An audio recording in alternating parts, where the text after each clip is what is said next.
దేవుని చిత్తము నేను నెరవేరిస్తే, దేవుని మాటకు నేను లోబడితే, ఇశ్రాయేలు ప్రజలు నడిపిస్తే నాకు వీళ్ళేమి ఇవ్వకపోవచ్చు.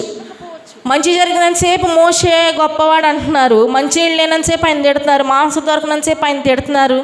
ఏమండి, దోసకాయలు లేవంటున్నారు, ఉల్లిపాయలు లేవంటున్నారు, దానిమ్మకాయలు లేవని, ఆయన అన్ని విషయంలో తిట్టడమే పాపం. ఒక్కసారి పొగుడుతున్నారు, 10 సార్లు తిడుతున్నారు. కానీ ఆయన ఏమంటున్నాడో తెలుసా?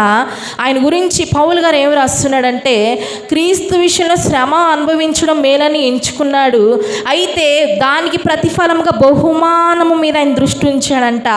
ఆ బహుమానం గురించి ఆయన తెలుసుకున్నాడంట. బహుమానాన్ని మీద దృష్టి ఉంచాడంట. నువ్వే బహుమానం మీద దృష్టి ఉంచుతున్నావు? మనం ఒక మందిరానికి వచ్చినా, దేవుని తెలుసుకున్నా, బైబిల్ పట్టుకున్నా, మనకి ఈ లోకంలో ఏది ఉన్నా లేకపోయినా మనం బాధపడాల్సిన పని లేదు. కానీ పరలోకం అనే బహుమానం దేవుడు నాకు సిద్ధపరచడని మనం గుర్తుంచుకోవాలి.